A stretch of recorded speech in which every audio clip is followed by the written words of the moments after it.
Hello student, good evening. Welcome to Gupta study point sir. मैं रंजना। आज मैं आपको बताने वाली हूँ रेस्पिरेशन, यानी कि इसको हिंदी में बोलते हैं श्वसन। श्वसन क्या होता है, ठीक है। बात करेंगे हम श्वसन की कि श्वसन होता क्या है।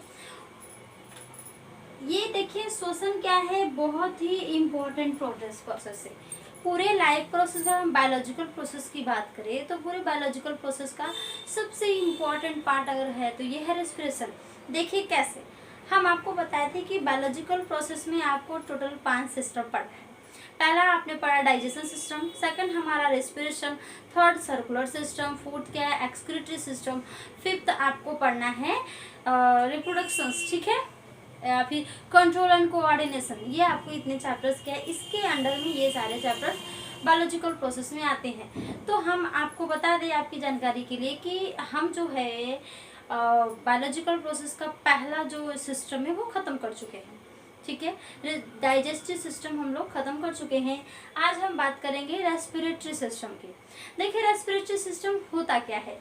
रेस्पिरेटरी, ये यहाँ पे हमने जितना भी लिखा है बस ये मीनिंग ऑफ रेस्पिरेटरी सिस्टम है। हम आपको क्या है, क्यों इसकी रिक्वायरमेंट है, इसका डेफिनेशन, ये सारी चीज़ें यहाँ पे हम बताएंगे। हिंदी में रेस्पिरेशन को बोलते हैं श्वसन। क्या बोलते हैं? श्वसन। ये है, इसको हिंदी में बोलते हैं श्वसन, ठीक है। तो अच्छे से लिख दे रहे हैं, हिंदी में श्वसन, ठीक है, यानी कि रेस्पिरेटरी सिस्टम या रेस्पिरेशन, श्वसन तंत्र, ठीक है। देखिए मीनिंग ऑफ रेस्पिरेटरी सिस्टम, सबसे पहले हम इस पे जाने से पहले आपको बता दें वही चीज़ यहाँ पे है कि देखिए अभी हम जस्ट क्या खत्म क्या करके आए हैं, डाइजेशन खत्म करके आप आ रहे हैं। एक बात याद रखिएगा कि आप बिना खाए जैसे 2 दिन रह सकते हैं, ठीक है, बिना पानी पिए 1 दिन रह सकते हैं, लेकिन क्या बिना सांस लिए हम क्या है 1 मिनट तक नहीं रह सकते। ये कुछ बातें ऐसे प्रूव है कि आप 4 मिनट तक बिना सांस लिए फिर भी आप मैक्सिमम 4 मिनट तक क्या है ले सकते हैं, बिना सांस लिए क्या है रह सकते हैं। लेकिन एक आम व्यक्ति जैसे हम लोग हैं बेसिकली 1 मिनट से ज़्यादा सांस नहीं रख सकते। ऐसा करके देखिए, बहुत करेंगे, बहुत कोशिश करेंगे, 1 मिनट, 1.5 मिनट, 2 मिनट, ठीक है, इससे ज़्यादा क्या है आप अपनी सांस को नहीं रोक सकते, ठीक है। तो इससे ये पता चलता है कि रेस्पिरेशन क्या है, हमारे लाइफ का इम्पॉर्टेंट हिस्सा है, ठीक है। पूरा बायोलॉजिकल प्रोसेस ही पांचों को कोलेट करें तो पांचों ही जरूरी है, लेकिन उसमें से जो रेस्पिरेशन है ये भी क्या है इम्पॉर्टेंट है। हमने बोला बिना खाए 2 दिन रह सकते हैं, बिना पानी पिए 1 दिन रह सकते हैं, लेकिन बिना सांस लिए आप 2 मिनट से 1 मिनट से भी ज़्यादा नहीं रह सकते, ठीक है। तो ये बात करते हैं, अब इसका मतलब ये पता आप देखिए क्या है, क्योंकि हमारा पूरा जीवन सांस पे ही चल रहा है। जहाँ हमारी ब्रीदिंग रुकी हमारा लाइफ स्पेन क्या है खत्म हो जाता है, ठीक है। तो बात करें रेस्पिरेशन की तो देखिए क्या होता है, लिखा क्या है, the food after digestion and absorption. क्या कह रहा है, the food after digestion and absorption goes to each and every cells of the body. क्या होता है, ये जाता है पाचन होने के बाद, पाचन के बाद इसका अवशोषण होता है। अभी मैंने कहा ना, अभी हम जस्ट डाइजेशन खत्म करके उसके बाद, उसके तुरंत बाद हम रेस्पिरेशन पढ़ते हैं। रेस्पिरेशन के तुरंत बाद हम उसको कोरिलेट करते हैं सर्कुलेटरी सिस्टम से, क्योंकि सारे के सारे सिस्टम एक दूसरे से क्या है कोरिलेट है, ठीक है। तो देखिए जैसे ही फूड का डाइजेशन होता है, स्मॉल इंटेस्टाइन में डाइजेशन हो गया, कंप्लीट डाइजेशन हो गया स्मॉल इंटेस्टाइन में, उसका क्या होगा, अब एब्जॉर्प्शन होगा, ठीक है। एब्जॉर्प्शन होगा तो डाइजेशन के बाद उसका तुरंत स्मॉल इंटेस्टाइन के वॉल्स के थ्रू, वॉल में ही क्या होता है इसका एब्जॉर्प्शन होता है। उसके लिए विली होता है जो सरफेस एरिया प्रोवाइड करता है for the absorption of food. Next देखिए क्या कह रहा है, तो यही कह रहा है जब फूड डाइजेस्ट हो जाता है, एब्जॉर्ब हो गया, तो ये गोज टू चला जाता है, कहाँ जाता है, goes to each and every cells of body. हमारे शरीर की प्रत्येक कोशिकाओं के पास ये फूड क्या है जाता है। ये देखिए क्या कह रहा है, some part of this food is utilize to create energy in the body. क्या कह रहा है, जब भोजन का पाचन हो जाता है, अवशोषण भी हो गया, ये चला जाता है, कहाँ जाता है, ईच एंड एवरी सेल, प्रत्येक कोशिकाओं में क्या है ये जाता है, और उसमें से कुछ क्या है पार्ट ऑफ दिस फूड, उस भोजन का कुछ पार्ट क्या है यूटिलाइज हो जाता है, ठीक है। कुछ जो यूटिलाइज होते हैं और हमें क्या देते हैं, देखिए कह रहा है यूटिलाइज टू, किस लिए यूटिलाइज हो रहे हैं, हम यूटिलाइज कर रहे हैं, तो किस लिए वो फूड यूटिलाइज होता है, तो फूड यूटिलाइज हो रहा है क्रिएट एनर्जी जनरेटिंग के लिए, ठीक है। एनर्जी क्या होता है, देखिए जनरेट एनर्जी, ठीक है, इन द बॉडी, हमारे शरीर में एनर्जी जनरेट होता है, ठीक है।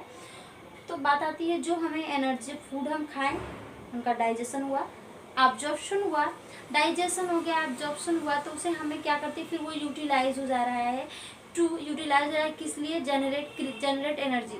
तो जो हमें वो एनर्जी, देखिए यूटिलाइज हम कर ले, ठीक है, जब यूटिलाइज कर ले तो जो हमें एनर्जी मिल रही है, तो वो एनर्जी किस फॉर्म में मिल रही है, ठीक है, एनर्जी किस फॉर्म में मिल रही है, तो एनर्जी मिल रही है एटीपी के फॉर्म में। जब फूड एब्जॉर्ब होने के बाद हमें एनर्जी मिलती है और हम क्या करते हैं, काम करते हैं, कहते हैं कार्य करने की क्षमता को क्या बोलते हैं, एनर्जी, कैपेसिटी टू डू, क्या करें, कैपेसिटी, सॉरी उसको बाद में डिस्कस करेंगे, अभी नहीं तो पॉइंट से हट जाएंगे, ठीक है। तो जो हमें एनर्जी मिल रहा है वो कार्य करने की क्षमता ही क्या कहलाती है, ऊर्जा, ठीक है। तो वो जो हमें ऊर्जा मिल रही है हमारे किससे, हमारे फूड से, जो फूड हम खाए हैं, ठीक है, उससे जो हमें एनर्जी मिलती है किस फॉर्म में मिलती है, एटीपी के फॉर्म में। बात आती है एटीपी का फुल फॉर्म क्या है, तो एटीपी का फुल फॉर्म है adenosine triphosphate, adenosine triphosphate is the full form of ATP, ठीक है। इसी का एक और आता है, यही बता दे रहे हैं एडीपी, इसमें सब आपको पढ़ना है, ADP, ATP, AMP, NADP, NADPH, सब यहाँ पे आपको पढ़ना है। रेस्पिरेशन स्टार्ट किया तो सब खत्म करेंगे। तो एक होता है एडीपी, तो एडीपी का फुल फॉर्म होता है एडिनोसिन मोनोफॉस्फेट, टी यानी कि देखो 3 फास्फेट के 3 मॉलिक्यूल, फास्फेट के 3 मॉलिक्यूल, और इसमें फास्फेट के कितने मॉलिक्यूल, 2 मॉलिक्यूल। और वैसे ही एएमपी की बात करें, एएमपी, तो इसका देखो होगा एडिनोसिन, ठीक है, एडिनोसिन डाइफॉस्फेट, एडिनोसिन डाइफॉस्फेट, ठीक है। ये क्या है, एडिनोसिन मोनोफॉस्फेट, ठीक है। देखिए कैसे, एटीपी में फास्फेट के कितने मॉलिक्यूल, 3 मॉलिक्यूल, एडीपी में फास्फेट के कितने मॉलिक्यूल, 2 मॉलिक्यूल, और एएमपी में फास्फेट के कितने मॉलिक्यूल, 1 मॉलिक्यूल, ठीक है। एडीपी, एटीपी, एएमपी, ये क्या है, ये this is the form of energy, ठीक है। ये क्या है, ऊर्जा के रूप, जिससे कहाँ से कैसे, अब मैंने बताया ना, देखा जो हमें एनर्जी मिल रहा है फूड से, तो वो जो एनर्जी मिल रहा है उस भोजन से जो हमें एनर्जी मिल रहा है वो किस एनर्जी मिल रहा है, तो इसी एटीपी के फॉर्म में मिल रहा है भाई। इसको जब ब्रेक डाउन करेंगे तो एटीपी में, एडीपी में, एएमपी में, तो पहले एक मॉलिक्यूल पार्टिसिपेट किया होगा, ठीक है। एडिनोसिन के पहले एक मॉलिक्यूल, फिर दो एक और एटीपी ऐड करेंगे तो डाई होगा, फिर एक और ऐड करेंगे तो ट्राई होगा, तो ये क्या होगा, ट्राई हो गया, एटीपी हो गया। तो देखिए भाई कह रहा है हमें डाइजेस्टेड फूड से और डाइजेस्टेड और एब्जॉर्ब फूड जाता है, सभी प्रत्येक कोशिकाओं में हमें ऊर्जा मिलती है, उसमें से जो हमें उस ऊर्जा मिलती है, ठीक है, पूरे जाने के बाद, और वो सिर्फ एनर्जी मिलती है और हम अपना क्या है काम करते हैं। सेकंड देखिए क्या कह रहा है, energy is a very essential for us, ऊर्जा हमारे शरीर के लिए क्या है, बहुत जरूरी है, हमारे लिए नहीं, ऑल लिविंग बींग्स के लिए, ठीक है। Energy is essential for all living beings, हम केवल अस बोले हैं, लेकिन आप यहाँ ऑल लिविंग बींग्स भी लगा है, क्या है, लगा सकते हैं। Energy is very essential for all living beings for survival their life, क्या कह रहे हैं, एनर्जी इज, देखिए energy is a very essential, देखिए energy is very essential for all living beings for survive their life, ठीक है। उनके किसी भी जीवों के जीवन की सरवाइव करने के लिए, मतलब उसके जीवन को चलायमान रखने के लिए उन्हें ऊर्जा की आवश्यकता होती है, बिना ऊर्जा के उनका जीवन चलायमान नहीं होगा। बात सुनना आगे, नेक्स्ट देखिए क्या कर रहा है, it is the capacity to do work, क्या, energy is a capacity to do work, कार्य करने की क्षमता ही क्या कहलाता है, ऊर्जा, ठीक है। तो देखिए क्या, so all living beings produce, क्या करते हैं, ऑल लिविंग बींग्स क्या करते हैं, produce energy, all living beings produce energy from the एब्जॉर्बेड food, ठीक है क्या ना, जितने भी लिविंग बींग्स है वो क्या करते हैं, प्रोड्यूस करते हैं। देखिए ऑल लिविंग बींग्स का, जितने भी लिविंग बींग्स है प्रोड्यूस करते हैं एनर्जी, ठीक है, कहाँ से, फ्रॉम द एब्जॉर्ब फूड, जो भोजन को उन्होंने एब्जॉर्ब किया है उसी फूड से क्या करते हैं, वो एनर्जी को प्रोड्यूस करते हैं। ऐसे देखिए द प्रोसेस ऑफ एनर्जी, देखिए क्या है, the process of generation of energy with in the body is called respiration. ये है हमारा मेन टॉपिक, ठीक है। क्या कह रहा है, देखिए यही हमें जानना था कि हमें एनर्जी आ कहाँ से रहा है और किस प्रोसेस को हम क्या बोल रहे हैं, रेस्पिरेशन। तो देखिए the process of generation of energy with in the body is called respiration. अभी हम हिंदी में बता दे रहे हैं क्या कहते हैं। देखिए एनर्जी जनरेशन यानी क्या कर रहे हैं, ऊर्जा के उत्पन्न होने की प्रक्रिया हमारे शरीर में। देखो एक बार पढ़ लो फिर एक लाइन समझा रहे हैं। The process of generation of energy with in the body is called respiration. पर देखिए शरीर में ऊर्जा, शरीर में देखिए विद इन द बॉडी, शरीर विभिन्न शरीर के प्रत्येक भागों में ऊर्जा उत्पन्न होने की क्रिया ही क्या कहलाती है, रेस्पिरेशन। शरीर के प्रत्येक भागों में ऊर्जा उत्पन्न होने की प्रक्रिया ही क्या कहलाता है, रेस्पिरेशन, ठीक है, समझ में आया। तो ये है आपका रेस्पिरेशन यानी कि श्वसन का परिभाषा, डिफिनीशन ऑफ रेस्पिरेशन, श्वसन की परिभाषा यहाँ से आप होती है। तो व्हाट इज क्या, देखिए पहले क्यों रेस्पिरेशन की रिक्वायरमेंट हुई ये ऊपर क्लाइंट बता रहे हैं। व्हाट इज रेस्पिरेशन ये भी जान गए।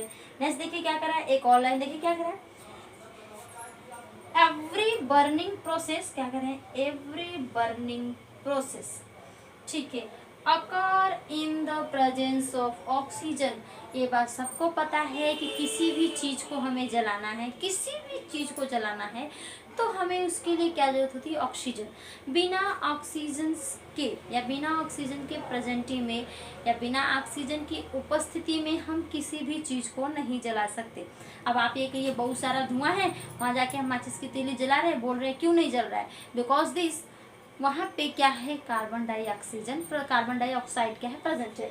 ड्यू टू दिस, ये क्या है, इसके उपस्थिति की वजह से, CO2 की उपस्थिति की वजह से क्या है, हमारा आग नहीं जलता। जब स्मोक बहुत सारा कहीं कहते हैं ना आग सुलग रहा है, आग क्या है, सुलगना, यानी कि वहाँ पे बहुत सारे क्या है, विषैली gases, poisonous gases like NO2, SO2, CO2 क्या है, ये सारे प्रेजेंट होते हैं। तो इनके उपस्थिति की वजह से ही क्या है, वहाँ पे हमारी माचिस की तीली में आग नहीं लगता है, ठीक है। तो इसके वजह, इसीलिए कहा जाता है कि किसी भी बर्निंग प्रोसेस के लिए क्या है, किसकी रिक्वायरमेंट होती है, ऑक्सीजन की। तो ये कह रहा है every burning process occur in the presence of oxygen. क्या कह रहा है, कोई भी जलने की प्रक्रिया, ठीक है, घटित होती है किसकी उपस्थिति में, किसकी उपस्थिति में, ऑक्सीजन की। तो ऑक्सीजन की उपस्थिति में कोई भी पदार्थ क्या है, जलता है, ठीक है। तो ये हो गया आपके बर्निंग प्रोसेस। एक इसके बाद एक और डेफिनेशन क्या है, देखिए जान जाइए क्या कह रहा है। देखिए the material of is oxidize and release energy, this process is called composition. जब कोई मटेरियल, कोई भी सब्सटेंस ऑक्सीजन की उपस्थिति में जल रहा है, जब कोई भी मटेरियल या कोई भी सब्सटेंस ऑक्सीजन की उपस्थिति में जल रहा है तो उससे क्या होता है, क्या रिलीज होता है, एनर्जी रिलीज होती है। तो एनर्जी जो रिलीज होती है इस प्रोसेस को ही बोलते हैं हम, क्या बोलते हैं, इस प्रोसेस को बोलते हैं कंबस्टन, ठीक है, यानी कि जलना। बात समझ में आ गई। तो इसको लिखना है तो लिख ले सकते हैं, the material is oxidize and release in the presence of burning is called combustion, ठीक है। अब बर्निंग बोले ऑक्सीजन, अब आपको बात समझ में आ चुका है कि हम पढ़ा चुके हैं, ठीक है। नेक्स्ट देखिए, आज नेक्स्ट अगर अब हम बात करते हैं व्हाट इज रेस्पिरेशन, ठीक है। अब हम सीधे अपने टॉपिक पे चलते हैं, ठीक है। तो देखिए ये अभी आप मीनिंग ऑफ रेस्पिरेशन डाले हैं, जाने हैं। अब हमारा जो नेक्स्ट टॉपिक हो, आप रेस्पिरेशन का डेफिनेशन भी जान गए। अब हम बताएंगे टाइप्स ऑफ रेस्पिरेशन, ठीक है। आइए बताते हैं कैसे।